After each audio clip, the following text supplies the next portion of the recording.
15 minutes late. What's happening here with the cameras, the lights? Everything has changed. We have a new library behind us. And there's a Christmas feel. How are you guys? How are you? It was an early Christmas present from his mama. She got us a bookcase because he has so many books, and he gets these books from Italy, and we have nowhere to put them, so we had to get another bookcase. Which is good, though. It's good. It's handy. It's handy, especially when you're discussing like today, Henry Kissinger. Yes, we are at episode number 44, exploring the Illuminati Occult, part 44, Leo and Christy Zagami. Welcome. We were a bit late today, eh? Sorry, guys. I know. We just couldn't get it to work. It was just like we were trying, but okay, now it's all fine. It's all fine, and we are here thanks to our sponsors. I have a lot of names. That's good. That's good. We need that. Okay. Give us the name of the sponsors. You guys ready? Okay, our donators this week are Philippe Feller, Bruce Kodish, Lillian Porter, God's Truth War, Ellen Sukatre, John Holtzel, Avina Hamitiman. I'm sorry if I say her name wrong. Avina Hamitiman. I think that's right. Okay, Corey Chavez, Margarizada Minza, Dennis Bolanos Enriquez. Bolanos Enriquez. You're chopping his name in Latin. It's a Latin name. It's basically an Hispanic name. No, Demis Bolanos Enriquez. That's what I said. Okay, but we need to pronounce it in a good way. So welcome.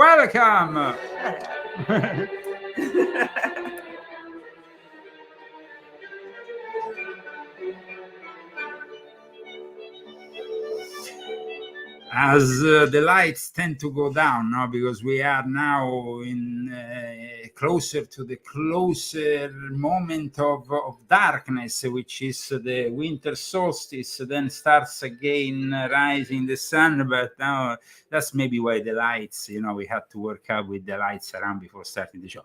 Anyway, today's show is a very important one, especially coming after the last week, the success of last week's show dedicated to the protocols of the Elders of Zion, which we have invited everyone to reinterpret as the protocols of the Sabbatean Frankists of Zion eventually.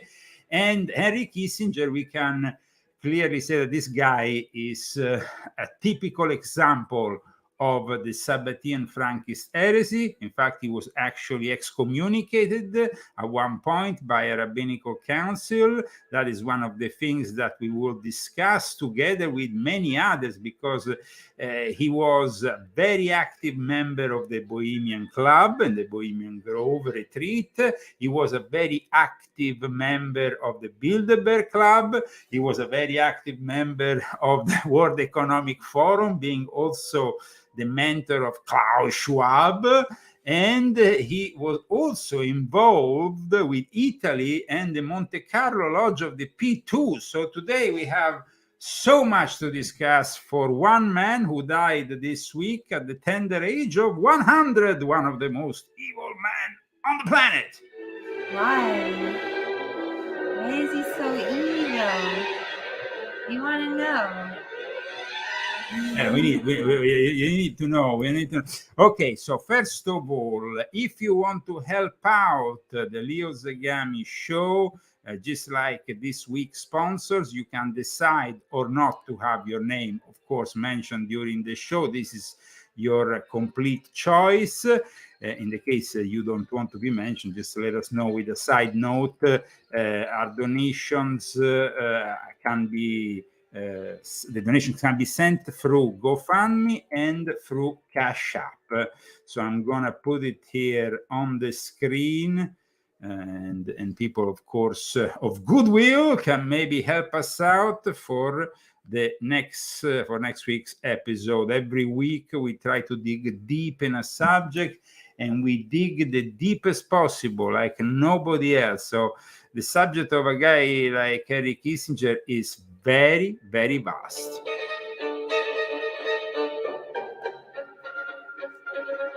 The dance macabre, increase the dances, and we all dance. Okay, I'm done. Okay, she's done. Today is December 2 of the year of the Lord 2023. Like we said a few days ago, Henry Kissinger died. He's considered a great friend by China. At the same time, he was working with the hawks of the neocon conservatives, always behind the scene, involved beyond parties in what is really the affairs of the New World Order, because that's what we are discussing here, the affairs of the New World Order, with one of his most eminent representatives. And I think that is important to start this show by playing maybe a track that can in some way bring us the spirit of the Bohemian Club, the spirit of Henry Kissinger. And it's a song actually that was sung at the Grove there during one of their yearly retreats. There is, of course, the main retreat they do in the middle of July, and then there is this lower and upper jink, which are like kind of picnics the Bohemian clubbers do at their Grove. And in one of these events, in front of Henry Kissinger, and actually Henry Kissinger got even on stage at one point, he participated while all the Grovers were assisting, dancing on stage, and the artists in questions were singing this song. Now, the artists in question signed themselves as Jonathan White and Jeff Wong. The song is It Ain't No Good, and I like it that way. When you're gonna hear this track, I think you're gonna really understand the spirit of this man and why I said he was evil. When you're bad. Yes, I'm so good at being bad, aren't I?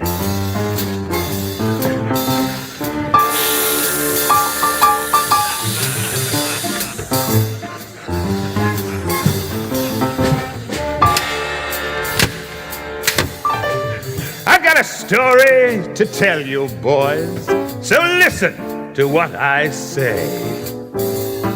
I'm hard-hearted. The awful things I've started make me what I am today. I was a really bad baby, boys. The original, terrible too. My evil ways were cursory, set fire to the nursery, and barbecued the nanny too.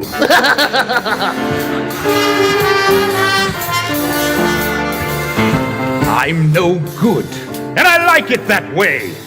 We bad guys have such fun, lying and stealing. What a good feeling, looking out for number one. I'm glad, and I'm bad. Really, really bad.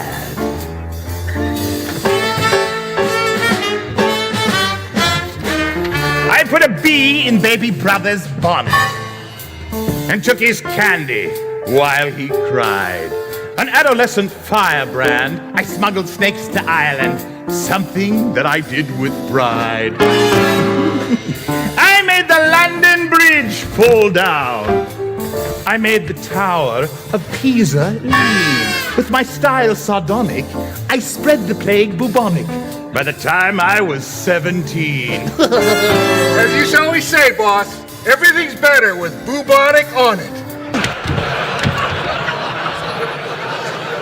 Demi-Modo, shut up while I'm singing. I'm no good, and I like it that way.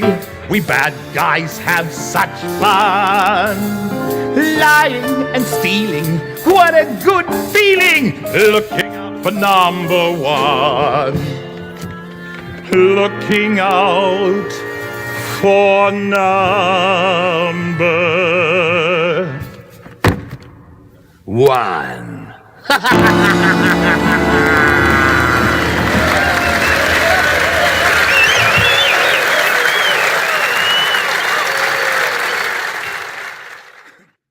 So this was basically sung at the Bohemian Grove in front of I can't Henry believe they sang Kissinger. that to him. I mean, Heinz Alfred Kissinger. You don't know who this guy is. I mean, this guy is like the ultimate evildoer. I have described him very much in volume 7 of my Confessions, but I started to actually expose him since volume 1. In volume 7, though, I give you all the nitty-gritty and all the inside details of his connections with Klaus Schwab, who he was, of course, the mentor of Klaus Schwab. So, I mean, this guy has been one of the protagonists up until the end of the Bohemian Grove. I mean, he participated this year in the summer. He gave a speech. The title of this speech that he gave this year at the Bohemian Grove was The First 100 Years. I mean, of course, it's 100 years, but also his story, it's really entrenched with controversy. In fact, even when they presented him,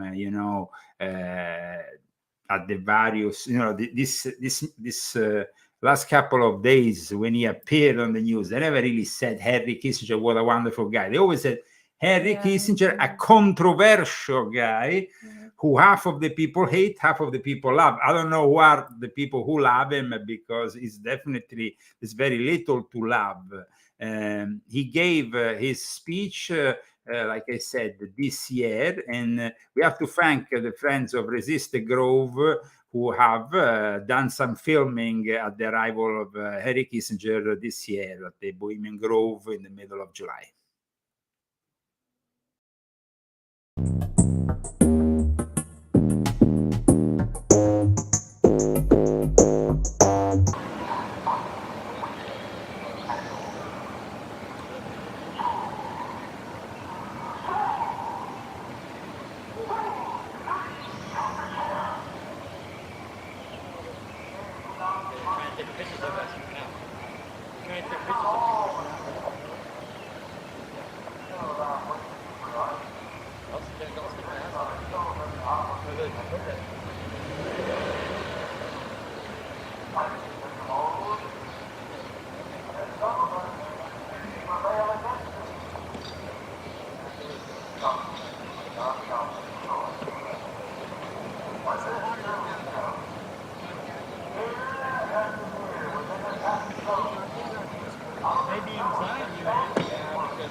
So this year, Henry Kissinger gave his speech alongside Kissinger in front of this little lake, because these are the lakeside, the mythical lakeside talks of the Bohemian clubbers. There was Jerry Brown, Conan O'Brien, Karl Rove, Newt Gingrich, Jeb Bush, Peter Gallagher, and of course all the various representatives of the military-industrial complex. And they all arrived at the Grove this from July 2021.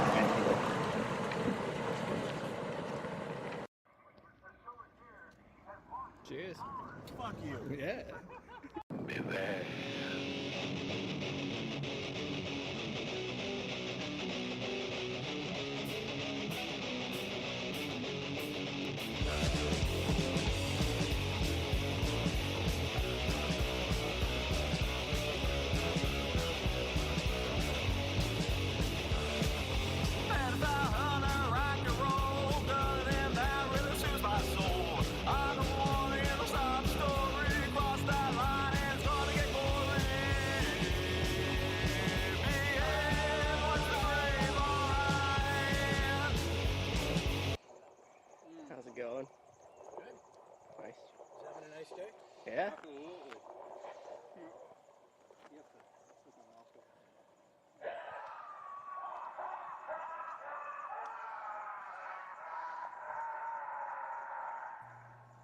You can hear that they were, of course, testing, rehearsing their play. I actually have an old rehearsal of the Bohemian Grove play to show you guys from a black and white era. Here we go.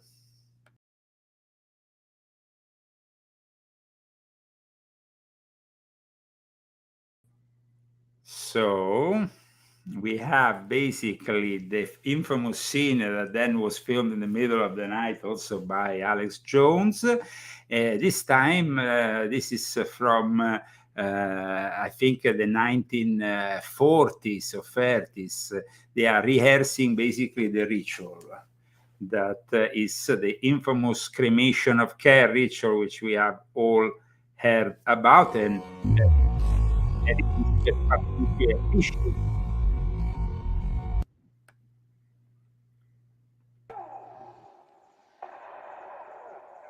This is a side of the grove while they are rehearsing. You are, of course, watching all this on the Leo Zagami show, exploring the Illuminati Occult Part 44, Henry Kissinger.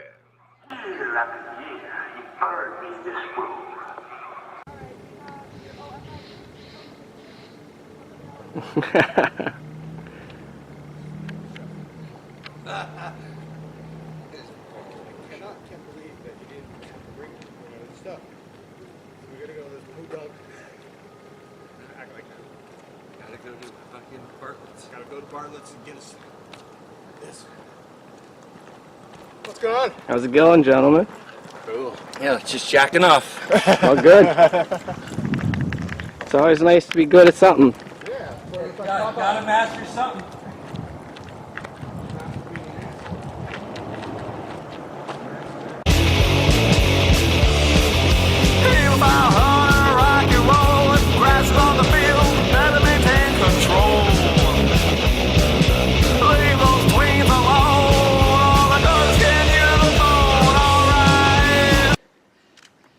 Gordon Biersch there again? Say hi to Gordon.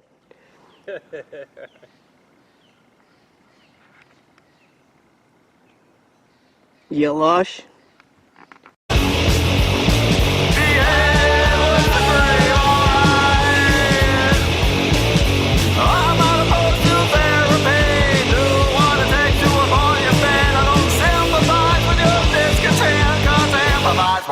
Like a concern to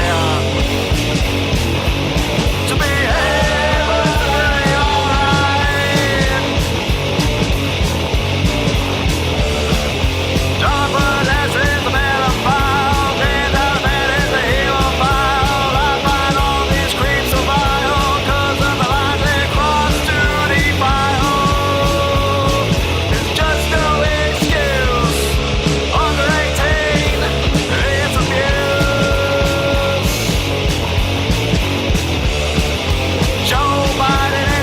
A lot of people participated to the last speech by Henry Kissinger. Henry Kissinger is a guy who has been with us for a very long time, a member of, I repeat, the Bohemian Club, a guy who actually started the World Economic Forum. I mean, I'm not talking about just a guy. When you read Volume 7, you will understand how important this figure has been for the World Economic Forum. But I can just give you a preview of one of the many important sources of information I used that expose how Klaus Schwab really came into the world thanks to this Henry Kissinger, this extremely controversial figure. So, Christy, why don't you read this? Okay. Dr. Klaus Schwab, or How the CFR Taught Me to Stop Worrying and Love the Bomb. It's a bit like a Dr. Strangelove, love the atomic bomb. The World Economic Forum wasn't simply the brainchild of Klaus Schwab, but was actually born out of a CIA-funded Harvard program headed by Henry Kissinger and pushed to fruition by John Kenneth Galbraith and the real Dr. and the real Dr. Strangelove, Herman Kahn. This is the amazing story behind the real men who recruited Klaus Schwab, who helped him create the World Economic Forum, and who taught him to stop worrying and love the bomb. Love the bomb! Here one image of Henry Kissinger and Klaus Schwab, but of course we can go to a much earlier image of Klaus Schwab, really young compared to now. I mean, this guy was probably born old because he looks old already back then. But his mentor was definitely Henry Kissinger, a socialist, because that's what he was. And at the same time, somebody who had also a very important role in the Bilderberg Club. So he never missed the Bilderberg Club. So this guy went from one meeting of the Illuminati to the other meeting of the Illuminati. He didn't really have a life. He just had a meeting after the other. He was very controversial. And I want to show, though, a song, a brief song that was done about Henry Kissinger. It's not really a song. It's a couple of notes put together, but it's entitled Henry Kiss My Assenger by MDC. Here we go. Henry Kiss My Assenger! Henry Kiss My Assenger! Henry Kiss My Assenger! Henry Kiss My Assenger! Henry Kiss My Assenger! So, Henry Kiss My Assenger by the millions of damn Christians. That is basically the name of this group. One doesn't know who is more evil. But, however, we are here to explain who this guy is because he's a very important player. And one of his first interviews ever was done when he brought into the world his own strategy of tension using nuclear, of course, the growing nuclear arsenal of the United States of America. It was him, actually. I mean, when you read, especially World Order, you really learn a lot about world history. And so, Christy, you should read what he writes here in the back of the book, which just gives us an idea of his idea of history. Okay. Long ago in youth, I was brash enough to think myself able to pronounce on the meaning of history. I now know that history's meaning is a matter to be discovered, not declared.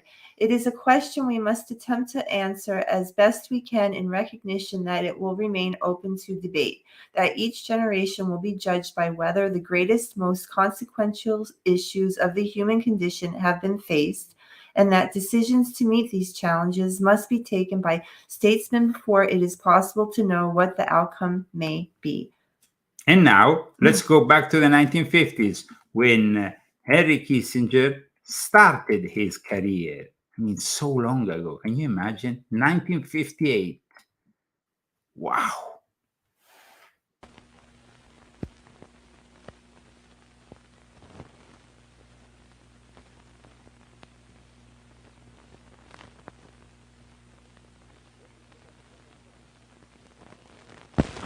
This is Professor Henry Kissinger, a military and political analyst with a revolutionary concept of nuclear war and a constructive concept for peace.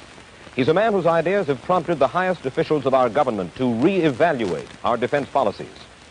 We'll get his criticisms of our current strategies in war and peace in just a moment. The Mike Wallace Interview, presented by the American Broadcasting Company in association with the Fund for the Republic, brings you a special television series discussing the problems of survival and freedom in America. Good evening, I'm Mike Wallace. Tonight, we'll tackle the immediate issue that will decide the fate of our freedom, certainly, and possibly even of our survival. We'll discuss the conflict between the United States and the Soviet Union and the chances of war. Our guest, Professor Henry Kissinger, Associate Director of the Center for International Affairs at Harvard University, and the man whose recent proposals substantially influenced President Eisenhower's plan for military reorganization. Dr. Kissinger, last year, your attack on our foreign and military policies was apparently found so disturbing that the New York Times carried this front-page story.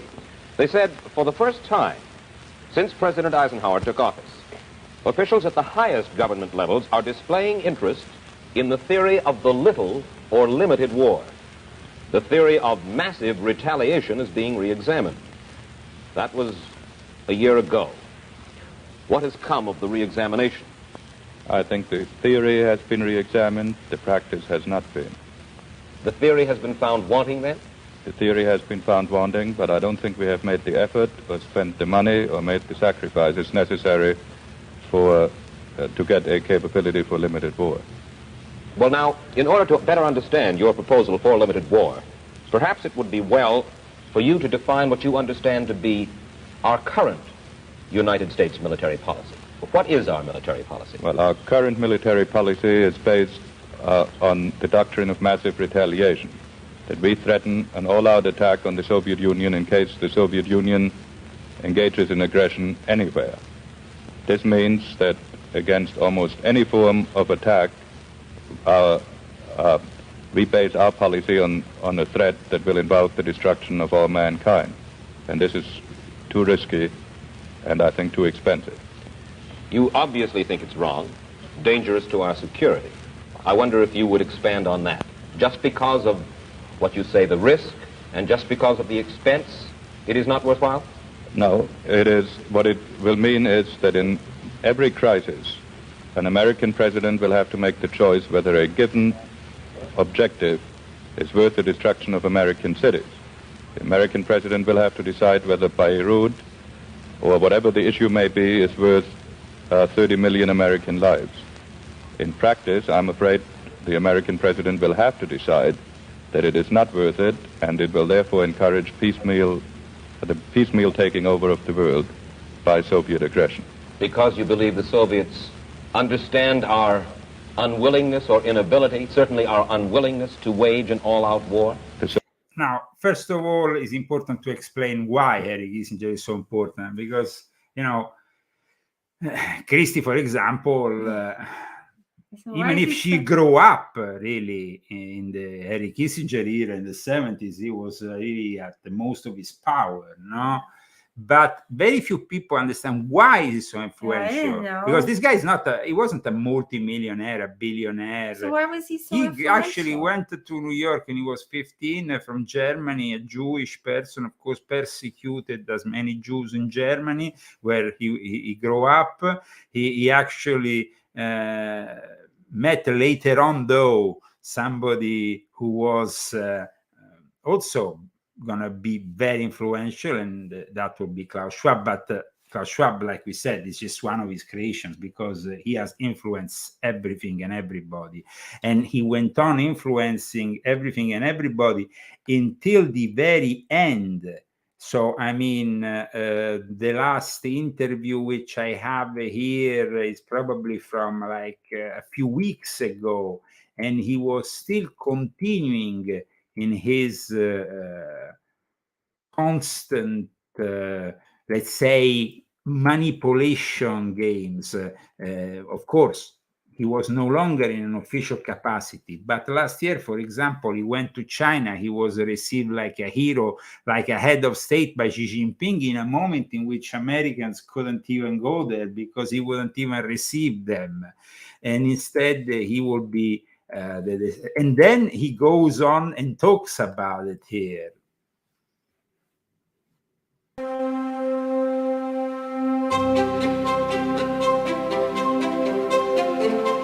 Brief history of how this whole China thing came together. He does a secret trip in 1971. He actually flies secretly from, I think it was maybe Pakistan, goes into China, and then will arrange this further meetings that will, of course, see the arrival of Nixon for the first time in China and the opening of a new relation. Why was it so important? Because regardless of the ideology, Nixon said we need to bring further away from Russia China, otherwise, we could be losing a potential ally. He was unscrupulous. He was somebody who coined the realpolitik, about American exceptionalism, but is also the most famous and controversial diplomat. Machiavelli, for him and the prince, was not really that much. I mean, I will show you a mention of Machiavelli's prince, who he says it was a little, I mean, this guy is truly Machiavellic, but Machiavellic on steroids. Henry Kissinger.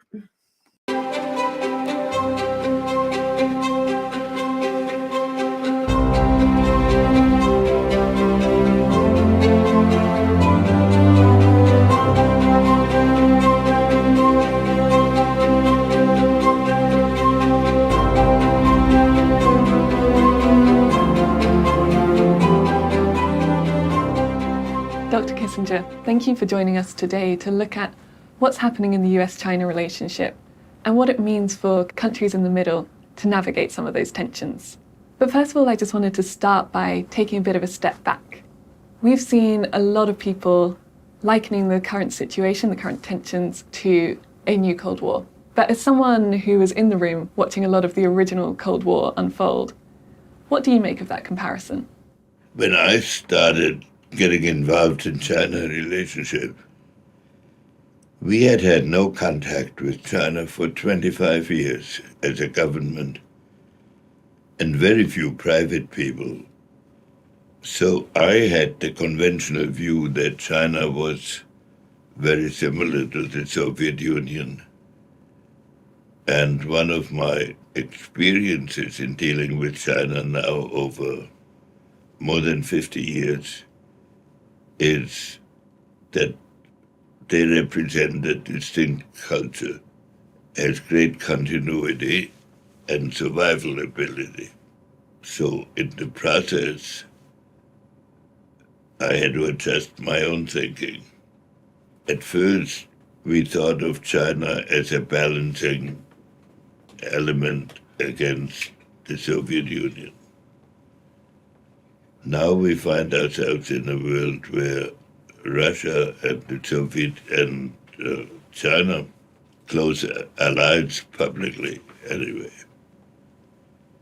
So that when we started relations with China, the Chinese economy was that of a developing country. So here we have the master manipulator. We're talking about Henry Kissinger. If you just put into Google Henry Kissinger, China, summer 2023, then you get also all the latest from the Chinese that, of course, mourn Kissinger. China mourns Kissinger, a most valued friend. And then again, Kissinger, a player on the world stage until the very end. When China's leaders wanted to send a message to the Biden administration last summer, they did what came naturally. They called Henry Kissinger. China mourns the death of Henry Kissinger and all this. So who was this Henry Kissinger? This Henry Kissinger was a very powerful individual, guys. He was also a member of the Monte Carlo Lodge, which I was a member. And I never had the opportunity to meet him because by the time I arrived in the Monte Carlo Lodge, he will no longer attend their meetings. But he was definitely somebody who had a lot to do with some of the darkest moments in Italy. Let's not forget also that Steve Pitsnick was his agent and participated in the criminal activities that led also to Steve Pitsnick being investigated by the Italian authorities. There is all this information also, which I'm gonna bring up about Henry Kissinger, which I think is very important. So let me pick it up here. Of course, you are watching the Leo Zagami show with Leo and Christy Zagami. We are discussing the role of one of the most controversial figures of the last 100 years, because that's how long, from the beginning, he was controversial, I guess, from the very beginning. Maybe not when he was 10 or but maybe from 15 years old onwards, when he arrived to America, he seemed in some way to conquer immediately the scene and become a very influential advisor to many Did presidents. he have like some kind of ritual with the devil or something to do all this stuff? He was a Sabbatean Frankist, and in fact, at one point, he will be excommunicated, and we will see that in a moment. But first, I want to show the case against Kissinger for the murder of Aldo Moro. Now, I assisted to a conference with the daughter of Aldo Moro, Maria Fide Moro, in 2000, and I think it was 2007, and this was at the Foreign Press headquarters in Rome. And basically, then there was various people from the Secret Service. They showed the intelligence apparatus showed some evidence that was whose secrecy was just had been disclosed. The top secret seal had been just disclosed for open disclosure, and one of these documents regarded also Kissinger, but most of all the testimony of the daughter and of Prince Ligeti, who said that the decision to murder Aldo Moro was made basically at the Bohemian Grove. Aldo Moro used to be Italy's prime minister, but of course he was a bit too left-wing, a bit too communist. And this number from 1982 of ER talks about what happened and all the connections that Henry Kissinger had with also the P2 and the lieutenant of Gelli at that time, Elio Sciollini. And basically, they discussed the decision to set off a bomb in Bologna was taken by the committee Monte Carlo during a meeting at the Hotel de Paris in Monaco. That's where the meetings of the Monte Carlo Lodge were made with Ezio Giunchiglia. In fact, Ezio Giunchiglia is also cited in these articles of Lyndon LaRouche, EIR. How you spell it? Air, I guess. The same issue, Gelli took charge of the implementation of the criminal plan. The following May, Gelli traveled to the Hotel Sheraton of Buenos Aires, accompanied by Sciollini, who has since disappeared. And of course, then without going to all the details of the Bologna massacre, here it says Henry Kissinger is a member of the committee Monte Carlo.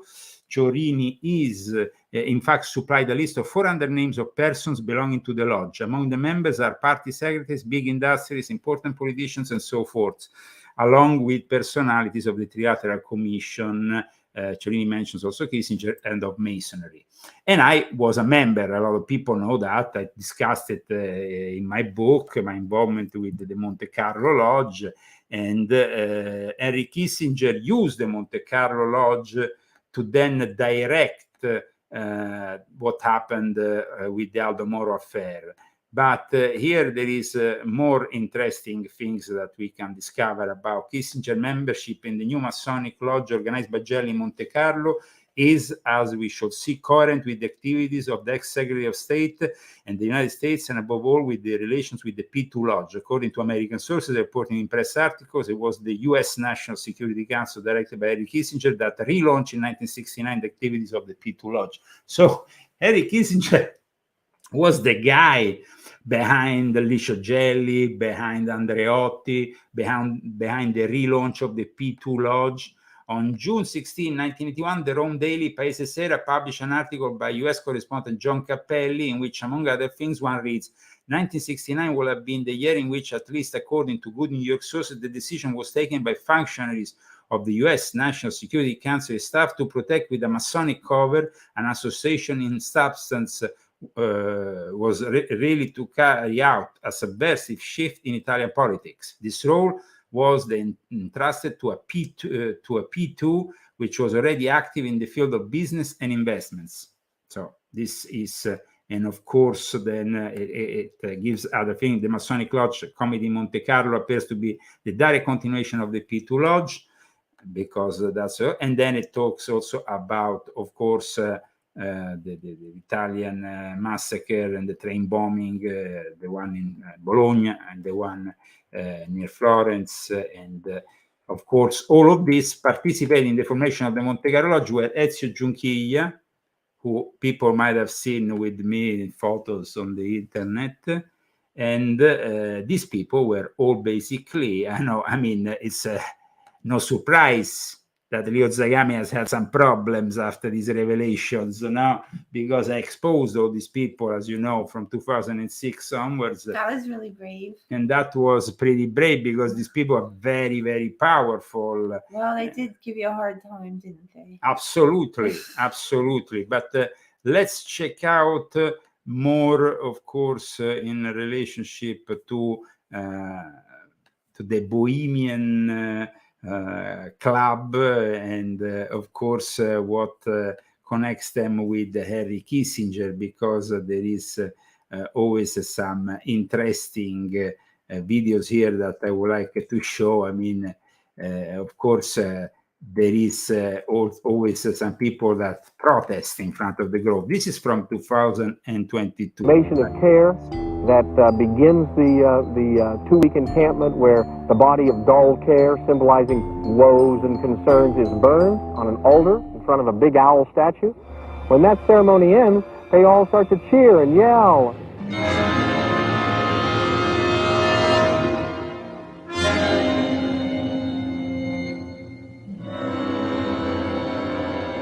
I would like to ask you, what do you draw as a conclusion from the speech of President Xi Jinping? I think that President Xi's speech was of fundamental significance. It laid out a concept for globalization and some specific challenges and roads to a solution. But to me, the most important aspect was that it was an assertion by China of participating in the construction of an international order. One of the key problems of our period is that the international order with which we were familiar is disintegrating in some respects, and that new elements from Asia and the developing world are entering it. What President Xi has done is to put forward a concept of international order in the economic field that will have to be the subject of conversation and the substance of the creation of an evolving system. If you don't like what we're doing, don't leave your house. And if you don't want your picture taken, don't leave your house.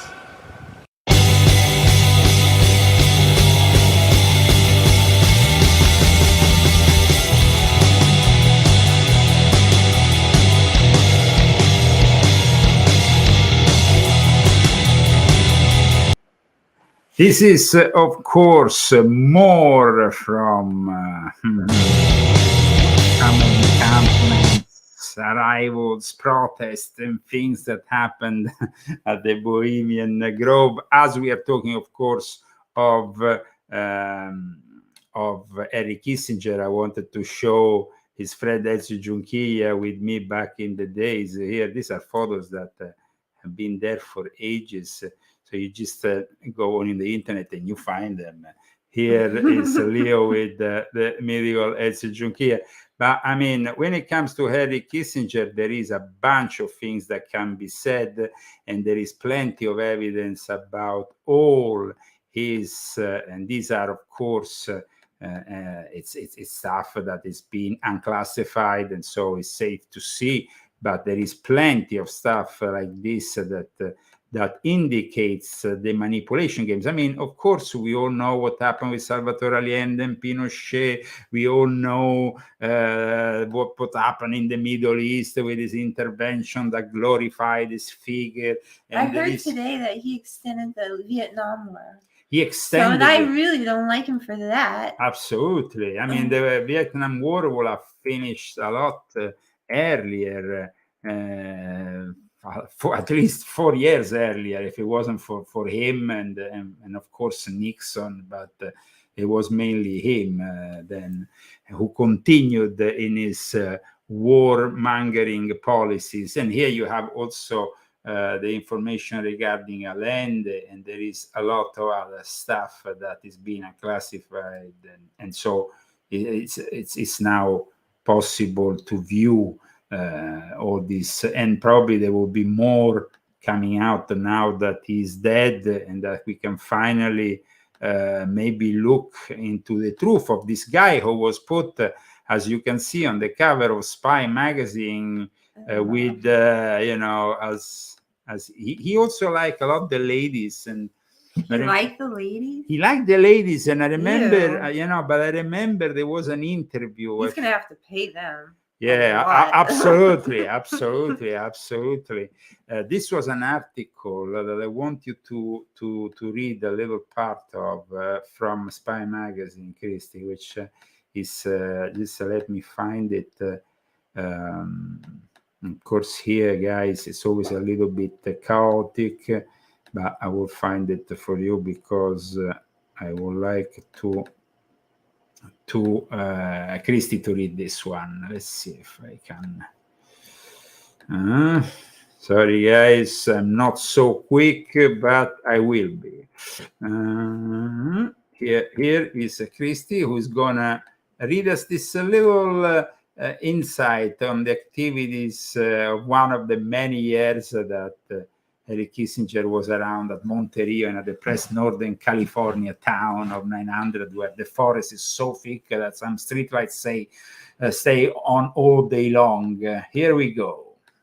Monte Rio is a depressed northern California town of 900, where the forest is so thick that some streetlights stay on all day.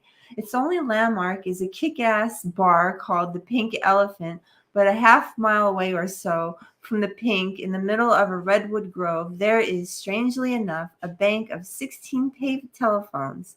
In midsummer, the phones are often crowded. On July 21st of this year, Henry Kissinger sat at one of them, chuffing loudly to someone. Sunshine, he called her, and Sweetie, about the pleasant distractions of his vacation in the forest. We had a jazz concert, Kissinger said. We had rope trick. This morning we went bird watching. Proudly, Kissinger reeled off the names of some of his fellow campers. Nick Brady, and his brother is here. Brady was the U.S. Treasury Secretary and many at the other, time. without going in all the details. This was just a brief explanation of one of the many visits that, of course, Henry Kissinger did, and this was described in Spy magazine in November 1989.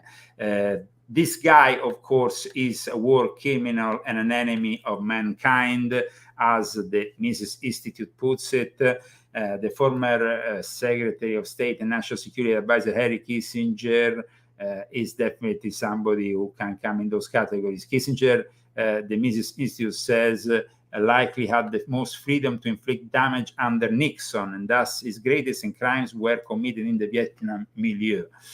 Spencer, and just like you said, Christy, Spencer Ackerman this week efficiently sums up much of Kissinger's worst deeds in this passage, which maybe you can read. The Yale University historian Greg Grandin, author of the biography Kissinger's Shadow, estimates that Kissinger's actions from 1969 through 1976, a period of 8 brief years when Kissinger made Richard Nixon's and then Gerald Ford's foreign policy as National Security Advisor and Secretary of State, meant the end of between 3 and 4 million people. No infamy will find Kissinger on a day like today. Instead, in a demonstration of why he was able to kill so many people and get away with it, the day of his passage will be a solemn one in Congress. And shamefully, since Kissinger had reporters like CBS, Marvin Kalb, and the New York Times, Heinrich Smith, wiretapped newsrooms, Kissinger was a practitioner of American greatness, and so the press lionized him as the cold-blooded genius who restored America's prestige from the agony of Vietnam. An agony, though, that he created himself. So, I mean, he kind of created his own problems, and then, of course, he gave the solutions. He was a typical Illuminati in this case.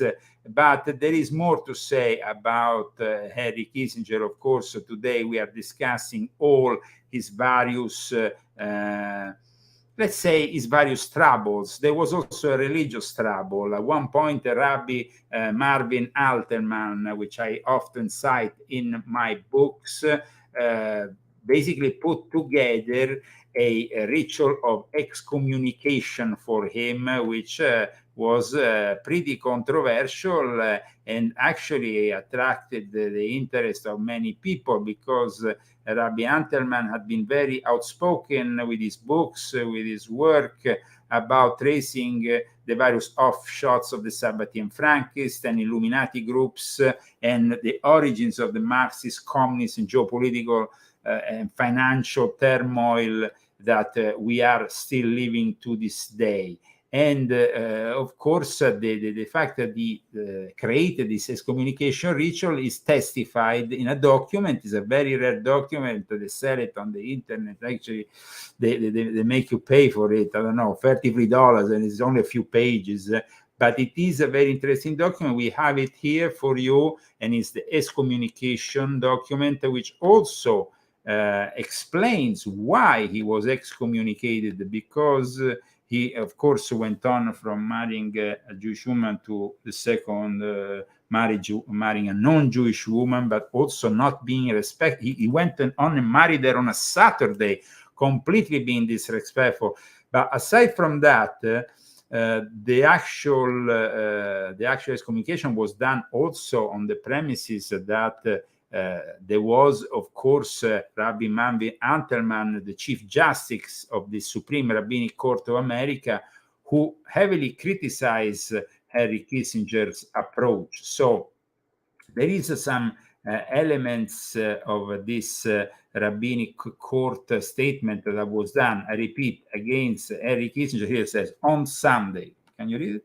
On Sunday, June 20th, 1976, in a crowded hall at the New York Hilton Hotel, Henry Kissinger, Secretary of State of the United States of America, was formally excommunicated from Judaism. The religious ceremony was presided over by 5 rabbis, members of the Supreme Rabbinic Court of America.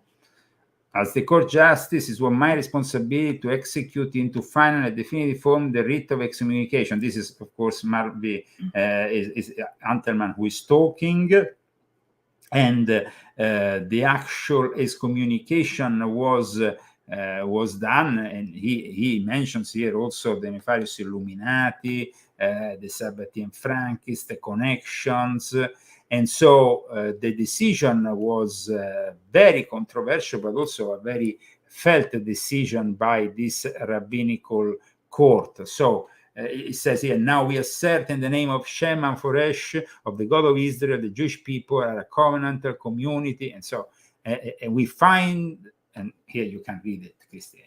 I can't really read that. No? So we find, said Henry Kissinger, guilty of treasons, inactions, and in pronouncement in violent repudiation of Israel's Brit covenant with God, in that they publicly challenge God's gifts of his land, of his to his people, and whosoever repudiates the Brit covenant is to be cut off from his people.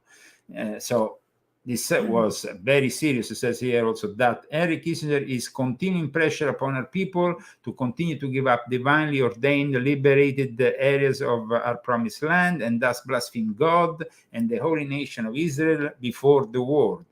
So this was very serious. It had, of course, also political as well as religious implication.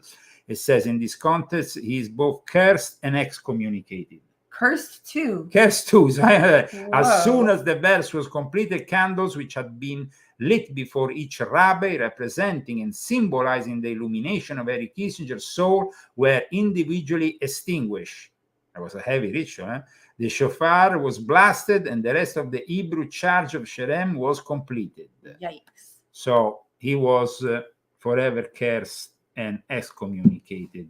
This to prove to you that the Jewish community is not all, to be blamed for all the evils of the world. There is the Sabbatean Frankist element. We say it over and over again. I write it in my publications. But this growing anti-Semitism, this growing rubbish with the conspiracy theories out of this world, still talking about the Khazarian rubbish and all the rest. No, we need to stick to the truth, guys. There is a war within Judaism. There's a war within Christianity. And so it's very important that you support our show so you can finally know the truth, because these people who talk here today, even in the alternative media, they really don't know what they're talking about. And it's sickening to me to see this growing anti-Semitism, which unfortunately was created also by people like Henry Kissinger, who is just like George Soros, somebody who is Jewish, but is really far from being a rightful Jew, as far as you can get, because he's a Sabbatean Frankist, an heretic. Without going back in all the details of the Sabbatean Frankist heresy, because you can simply Google them and you will find them. I hope so. We did. I think we should do probably another show in the future, because it seems like people don't understand. But there is definitely a book on Sabbatai Zevi by the famous Gershom Scholem that you can get, and maybe you can learn a few things. Maybe some people just like to sit in their hate. People have a tendency to intellectual laziness, but you can't have intellectual laziness when we are discussing these subjects. Either you want to fight the New World Order, the Illuminati, the Jesuits, the Sabbatean Frankists, or either you want to play into basically the proliferation of lies that continues to this day, and glorifying either one side or the other. It doesn't, it's obvious that the Sabbatean Frankists have orchestrated this whole thing, and that as soon as it's possible for them, they will kick out of power Netanyahu and put socialists there. This is obvious. Netanyahu himself, though, fall into the trap. His intelligence services, of course, have been corrupted from within, from the Sabbatean Frankist element, which is the same element which you see in Tel Aviv in all those progressive marches and whatnot. So I would like to go back, though, to discuss more of this power player of the New World Order, which was, of course, Henry Kissinger. My cousin was his bodyguard at one point, as you know. Yeah. Yes. And when he finished being his bodyguard, Henry Kissinger, as a gift, gave him this. And now whose bodyguard is he? Yeah, well, we're allowed to say that, but whatever. In any case, he was the bodyguard of Henry Kissinger. And when they needed his new client, who he takes care of for. Did you just say it? No, better not to say it. But in any case, we can say that Henry Kissinger gave him this plaque at the end of his service for him, which is like a super secret service thing that you can basically share all over the world, and basically it's like more than a sheriff or anything, or any kind of FBI. And it's just like a plaque with. I don't understand your cousin. I don't know. Well, he works. He does his job. Well, that's your family right there. Yeah, that's your family. Well, what can you do? What can you do? Unfortunate. You're in it, but you're not. But I'm not, because I decided to come out of that. And so I hope people appreciate that. They used to appreciate the fact that Leo Zagami came out of the Illuminati, came out of the New World Order that was making these revelations. These days, they seem They don't even have you. They don't even have me on InfoWars anymore. Alex Jones, people are asking me why Alex Jones doesn't have me on. It's his problem, not my problem. If people don't want to hear the truth and want to continue hearing lies and from other disinformants, like, for example, Steve Pitsnick, because Steve Pitsnick was working for Henry Kissinger. I want to show you something about Steve Pitsnick because, of course, here we're talking about a guy who's been very controversial, and I want to, I mean, Steve Pitsnick is, as you know, somebody we see often on InfoWars and so on, but he used to work for Henry Kissinger, and he assumed the role of Deputy Assistant Secretary of State for Henry Kissinger. So how can anybody trust that? How can I don't know. I mean, people are demented. How can you trust? Well, look what happened. You know, his information that he was giving on January 6th but wasn't also very good. And also on the Sandy Hook shooting wasn't very good because that's it. People need to change their advisories. He was the consultant of the United States, but Steve Pitsnick, that was made Deputy Secretary Assistant under Henry Kissinger, and he was sent in that capacity to Italy when they murdered then Aldo Moro. So he took care of that murder, and he admitted it in a book, actually. So, I mean, there is plenty of accusations, of course, against Steve Pitsnick. It's irresponsible. I mean, we're not talking about somebody that can tranquilly going down to Italy now, and no, this guy is responsible. So let's show a little bit this connection we showed with Henry Kissinger. This guy was prime minister. He was kidnapped by the so-called Red Brigades. They were terrorists that were actually controlled behind the scene by the Gladio and the state behind operation. The people from the P2 Lodge and everybody else control everything at that time in Italy. And they control also this kidnapping. And at one point, there was the intervention of Steve Pitsnick because as he arrived, there was Pitsnick, a Harvard-trained psychiatrist. I hope I can put it here. It says, but sorry, guys, I have to put it on another. Maybe on another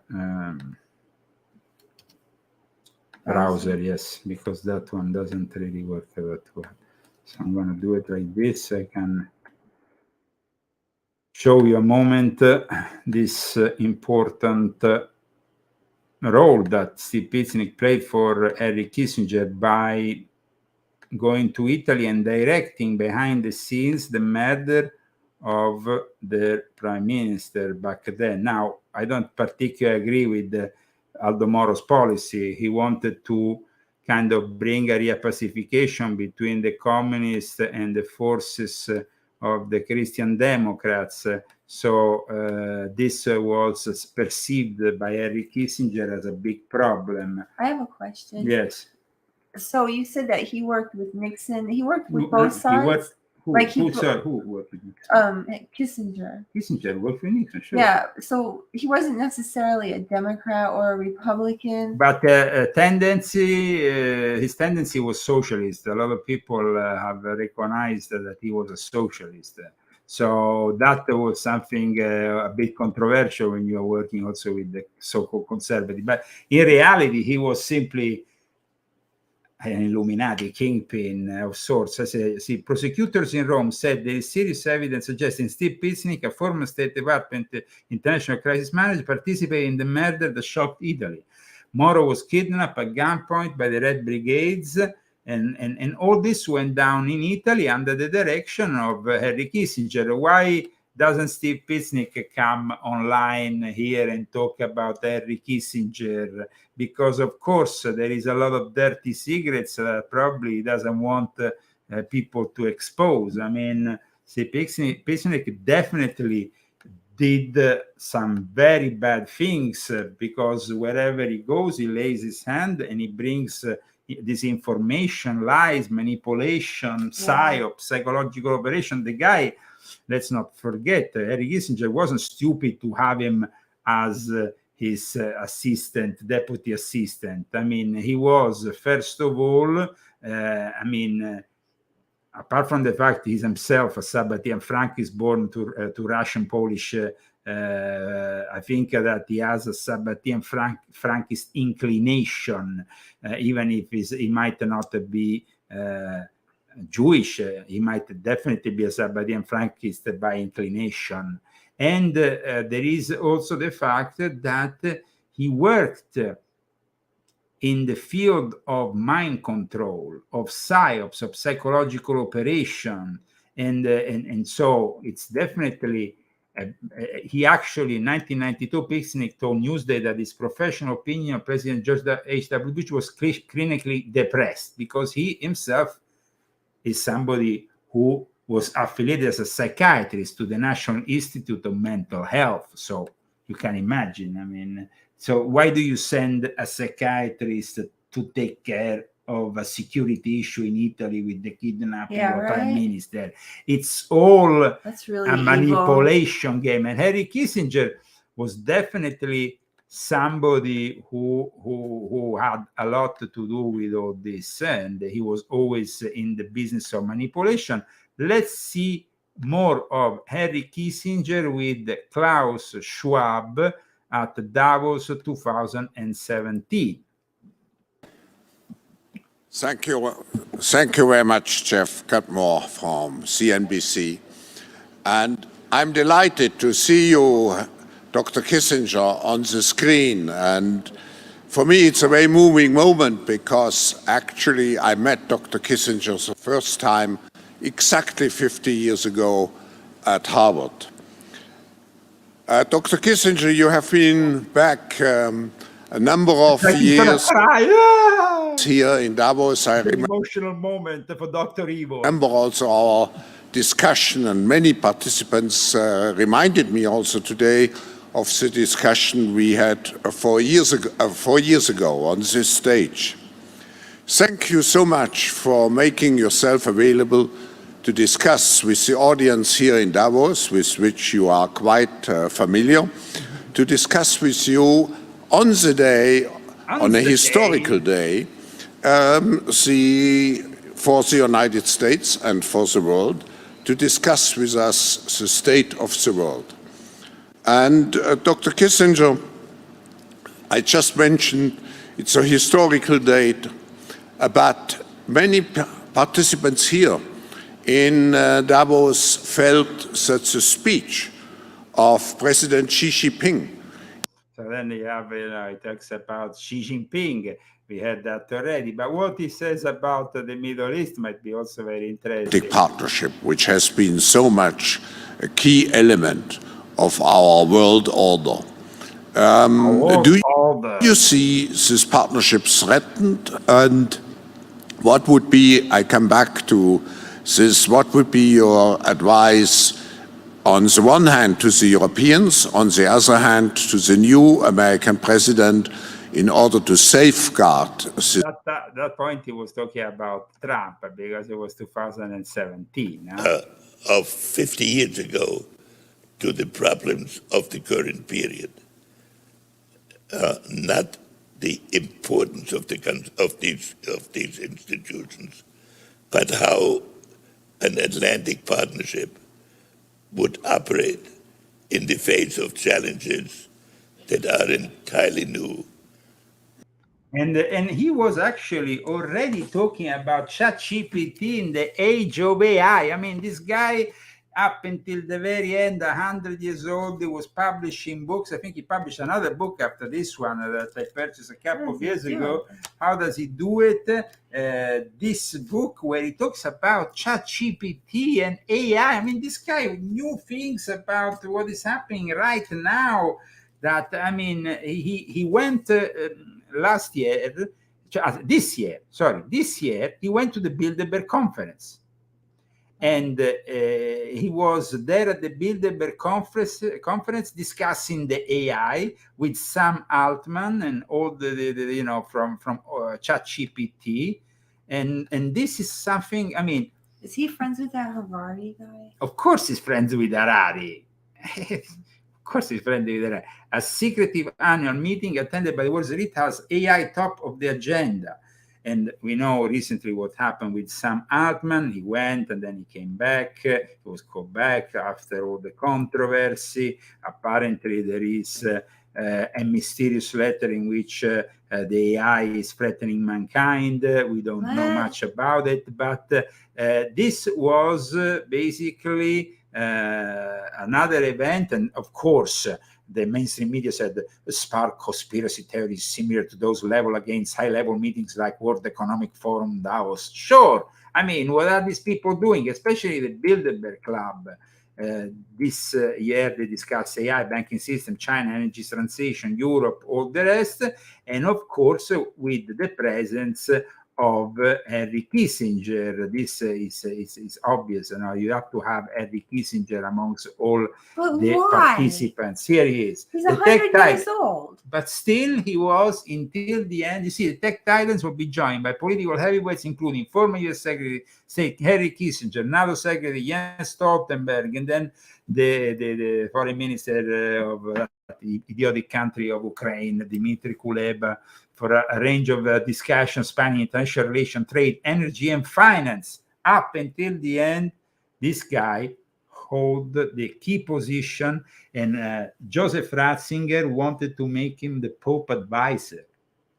At one point, there was I remember I was working with Greg Zismansky on a piece on the Vatican, and this information came out from credible Vatican sources that they wanted to call Henry Kissinger as but of course he's not Catholic, so I mean he's not even a traditional Jew, like we showed. He was excommunicated, but still they had immense power. So I mean it's sad to see all this, but today I think we are digging a little bit deeper, because of course we can all say Henry Kissinger was a communist. Of course he was a socialist, a communist. He pushed this left-wing ideology. But if you want to dig a little bit deep, today we saw he was involved with every secret club operation and everything along with it.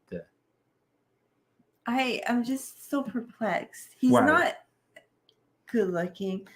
So he doesn't seem to have much magnetism, but maybe he does. I don't know. At the time, maybe he was younger. Maybe when he was young. I don't think that guy was ever good looking. No, he was never. And then he didn't have money, so he couldn't like buy his way. So what did he do to get? He came to America as an immigrant.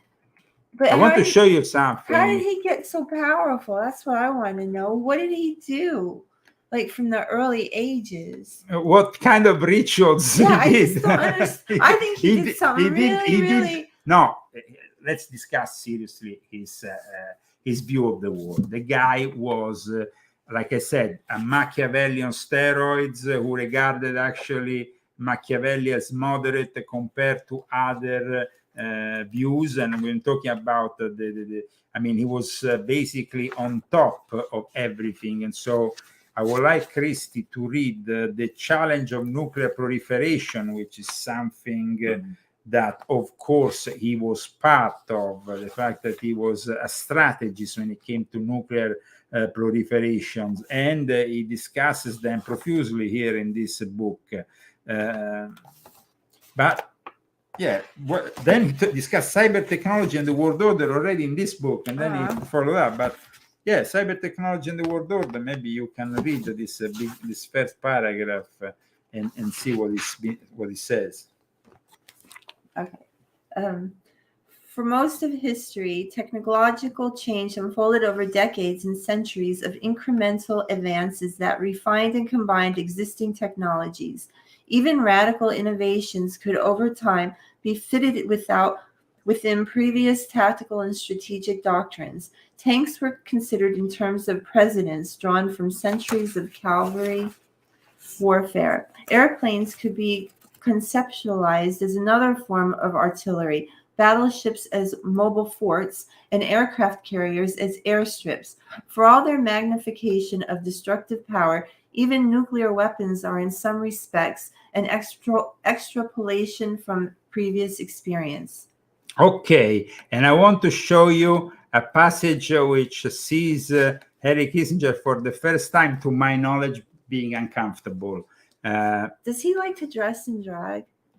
Well, I mean, there were a lot of people dressed in drag. I'm going to show something now from the Bohemian Grove, but check out this passage here. I believe that Henry, in a way, had an inferiority complex, and that one of the things that drove him to be so good at everything he did was, in fact, that underlying insecurity. And now comes the question, which is... Well, that's not a subject. The ladies, I want to discuss the ladies. Huh? Why don't we discuss the ladies? In truth, Huh? as our relationships, it was mutually agreeable. With who? With the hookers? And I don't know why it was unusual. And it was certainly done discreetly. But it was. And I was not married at the time. Is he talking about going with prostitutes? All these But ladies. you enjoyed this society? The society. There's a lot of horses also at the Bohemian Grove. I did it over some months. I obviously must have enjoyed it with the limits. With limits? But no let's limits. go to another subject. I don't know. He seems corrupted. It's uncomfortable, eh? He's pretty In the fall of uncomfortable. 1973, Nixon gave Kissinger a second job, Secretary of State. Months later, he got married for the second time to a smart, wealthy woman, also working in the political sphere. Afterward, the reaction in the Jewish community was very, very unpleasant in many ways. It was bad enough that he was marrying a Gentile, but worst of all was that it was on a Saturday. Kissinger departed for his honeymoon with Nancy. The press tagged along. So you took everybody by surprise by getting married. How sudden was it really? We've been planning it for several weeks. You were very famous for your say that your acquaintances, female acquaintances, and do you believe that it was more of a campaign, a publicity campaign, rather than true? I couldn't possibly admit this. A number of other bachelors are very grateful to me this way. I Well, when he got married was that he went home at night. And I didn't have to stay there until 10 o'clock at night every night, cleaning up after him or whatever. So I was terribly grateful when they got married. Cleaning up. What? There was a lull that didn't last long. In Washington, the Watergate scandal spread and reached Kissinger as both security advisor and So there was all his involvement in the Watergate scandal, when at one point he basically said, why don't you give them $1 million and silence them? You know, I mean, he was like so corrupt. The guy was just like out of this world, corrupt. I think that today, though, we kind of gave you a full view of this gentleman, but still there is some things that can be picked up here and there for from his concept of also of world order regarding America in recent years. So this first paragraph here. No country has played such a decisive role in shaping contemporary world order as the United States, nor professed such ambivalence about participation in it. Imbued with the conviction that its course would shape the destiny of mankind, America has, over its history, played a paradoxical role in world order. It expanded across the continent in the name of manifest destiny, while abjuring any imperial designs, exerted a decisive influence on momentous events while disclaiming any motivation of national interest, and became a superpower while disavowing any intention to conduct power politics. America's foreign policy has reflected the conviction that its domestic principles were self-evidently universal and their application at all times salutary, that the real challenge of American engagement abroad was not foreign policy in the traditional sense, but a project of spreading values that it believed all other peoples aspired to replicate. And now, let's go back to the Grove. The Grove was a place, really. I mean, what kind of place? I mean, here is George Bush in the Grove. I'm still not interested in that. No, but look how they dressed up for a speech about the CIA and intelligence with his spooks. I mean, what kind is this sense of humor that Bush and his CIA friends had? This was a discussion that was done in the Grove about... They need to distract themselves from all their evil doings. I mean, and so they do these little things to distract themselves. And then you have basically, now a lot of people are talking about, we're talking about the fact that only the publics at the Bohemian Grove, or at the Bohemian Club. No, you had even Jimmy Carter. We saw the recent passing of his wife. This was Jimmy Carter down at the Grove a few decades ago, in front of the lake, of the little lake where they do the ritual. And of course, we have also other images of from the Bohemian Grove activities. A lot of people dress up and drag. This is quite an extraordinary one. From the Bohemian Grove. And then we have, of course, Henry Kissinger giving a speech in front of the lake there, in one of the many speeches he gave, because he, I think, has been one of the more active Henry Kissinger. And then another image of Henry Kissinger here with all his friends at the Grove, right at the center. So you can see also the importance of his role in the encampment. When they do the yearly encampment, you see, Henry Kissinger will take center stage. Gee. Next to him, you recognize this guy? General Palmer? Oh. Then there is a lot of people around here that you might recognize if you kind of, So this is Henry Kissinger. And let's go back. Let's go back to the Grove.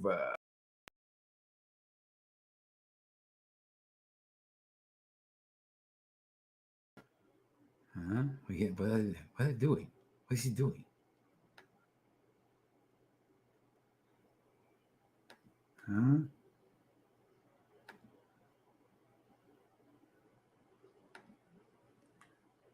He seems to think he's cool. Nations of care that he seems to think he's cool. I think they all think they're cool. I think they all think they're cool, huh?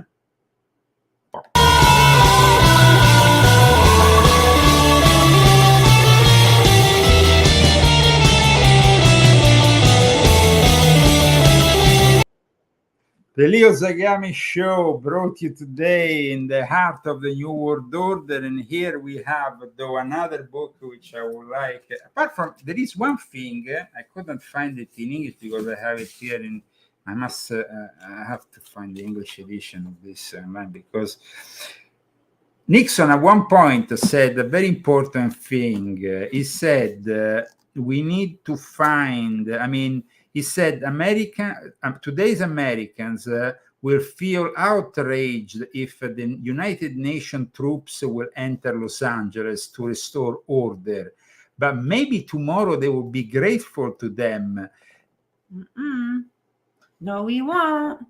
Not if So you're a real he says American. we need to create a scenario in which, then we can obtain a one-world government. This guy was kind of very blatant, very open about it, like all his friends and buddies.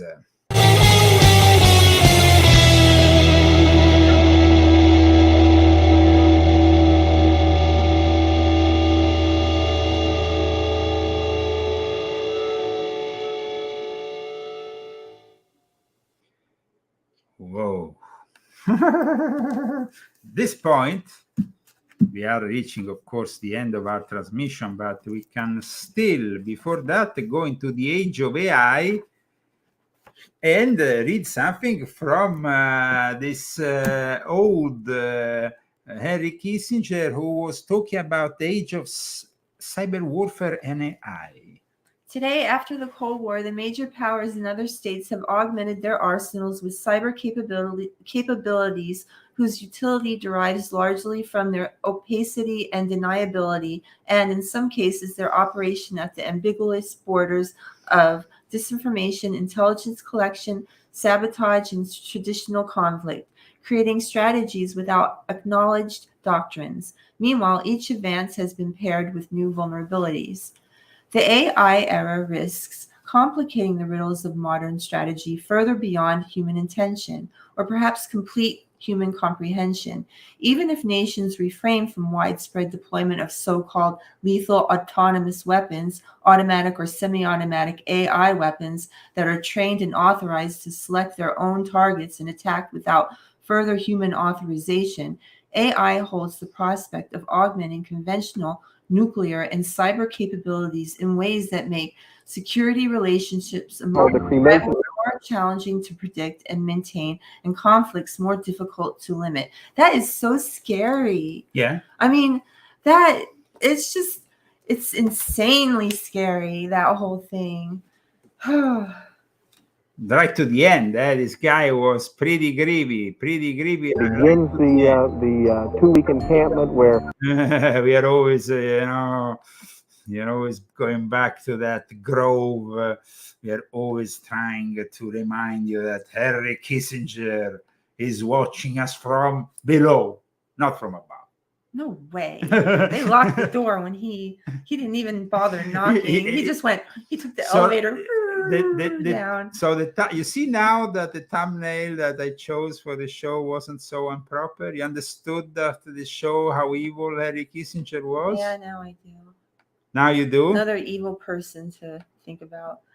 Okay. This world has more evil people showing up than anything. So in the end, I think that this show today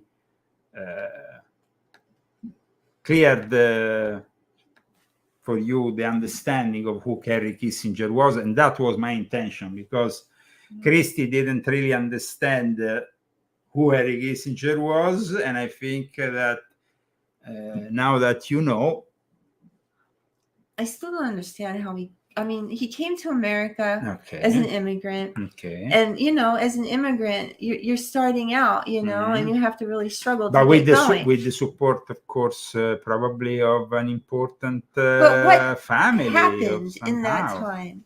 There's something happened then. Some Yeah? kind of ritual or something. I don't know. He's very, very, very powerful, and I don't understand why. He's very, very powerful. But you ask the right thing. How did he get there? I mean, it's definitely also the power of the will, no? I mean, this guy had... Well, whoever he incarnated from must have been really evil. Maybe it's his previous lives all come together. He came from Germany. He came from Germany. He arrived in America. And looking back at Henry Kissinger, maybe we can check out how these mainstream people present him to us, but we will never really understand why he became this US foreign policy giant if we don't analyze the fact that he was a member of this. He was a Club Bilderberg aficionado, one of the most active members. At the same time, he was a very active member of the Bohemian Club. His bloodline? He was a Jewish person and utilized, of course, his own connections within the Jewish world. I mean, he definitely had some connections, and born in Germany, arrived here in 1938 as a Jewish refugee from Nazi persecution. That would have given him at least a preferential route, maybe. Yeah, maybe. That he somehow abused He served in the U.S. Army, of course, and he became apparently in the U.S. Army acquainted with military intelligence, just like his dear friend David Rockefeller. They started working together with Rockefeller. In fact, so he made influential educated friends. at Harvard University, he became a member of one of the most influential secret societies within the university. He became then a consultant to government agencies, and then later on various think tanks, and then of course the presidential campaign of Nelson Rockefeller from the Rockefeller family. So he was very close to the Rockefeller family. And then, of course, then he was appointed by Nixon as national security advisor. He pioneered this realpolitik, which was basically do whatever it takes if your state requires it.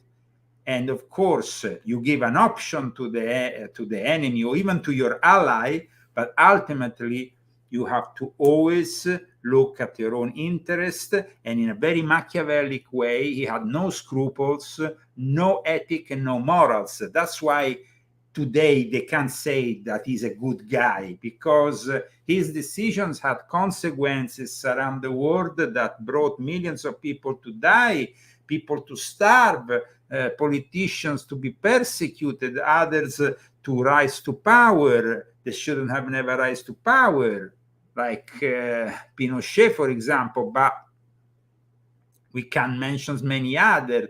The adherence to the realpolitik included, by the way, overlooking human rights violation by allies in every single situation. So, like, for example, nowadays, everybody practices realpolitik. Do you think when Xi Jinping came to San Francisco, they didn't practice realpolitik?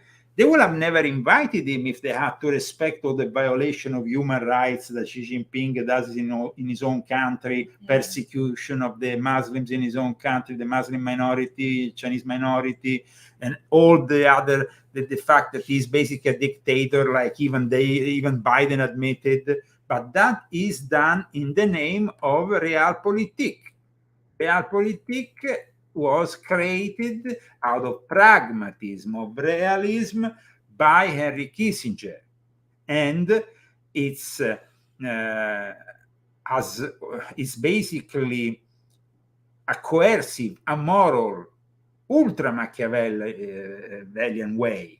And Kissinger picked it up from people that came before him, but I think that like Otto Bismarck, but he was the one who, also with Zbigniew Brzezinski and others, really launched this important term.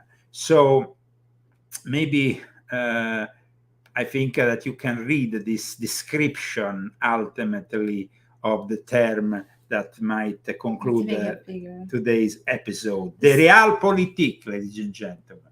The study of the forces that shape, maintain, and after the state of the basis of all political insight, and leads to the understanding that the law of power governs the world of states just as the law of gravity governs the physical world.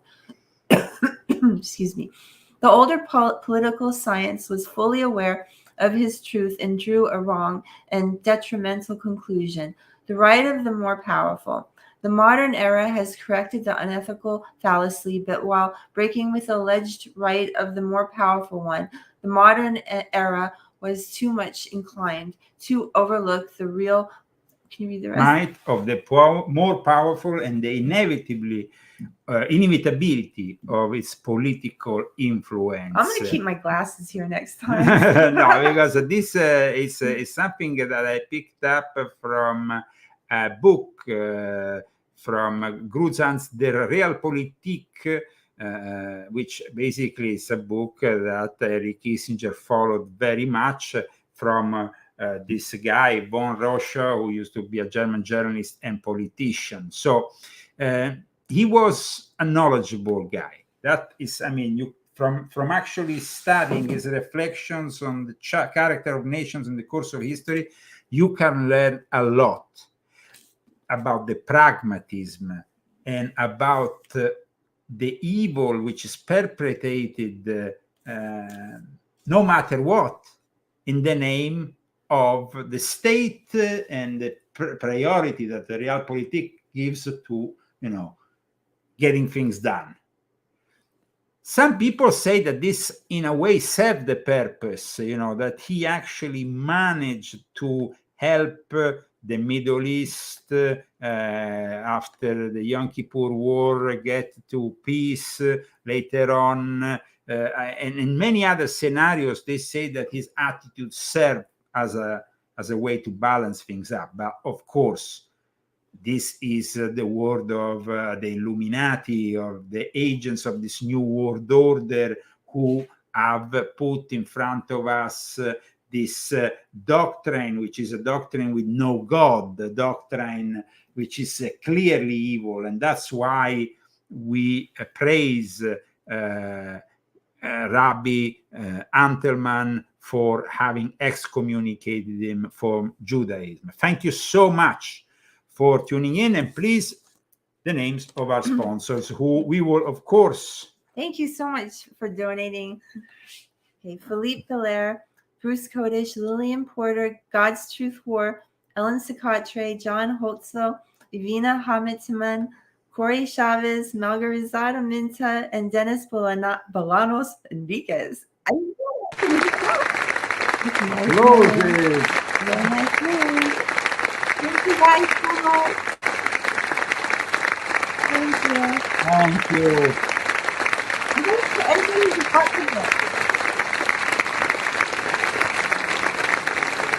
You can support us with the purchase, of course, of my latest book that can be read without having ever read any of the other books, Volume 9. If you want to know more about Henry Kissinger, there is, of course, Volume 7, which is also available in a hardcover edition.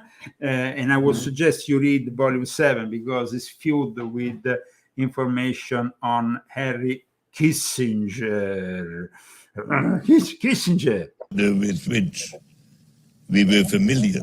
We are familiar with you, don't worry. Now you can meet your match in hell. It's called Satan. Yeah, that's how it is, I'm afraid, Mr. Kissinger. And now we can close the show. See you next week. Continue. Let's do it. Okay, what? do it like your trick that you do. Hey. Why don't you give a kissy to Mama? Come on, give a kissy. Give him a kissy. Give him a kissy to Mama. Give him a kissy. No, he won't do it. No, he doesn't give. Just say it one more time. Why don't you give him a kissy, Mama? Ah! He did it. He did it.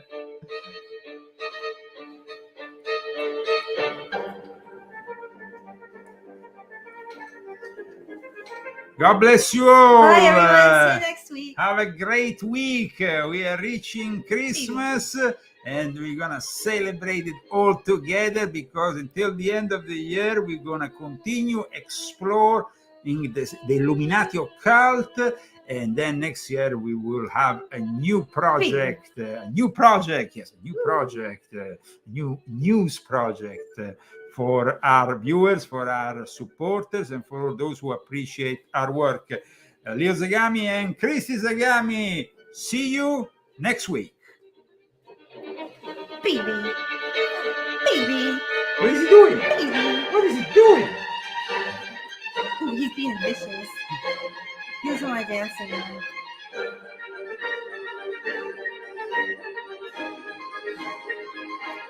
Baby. He wants to eat. Okay. See you next week with a little bit more.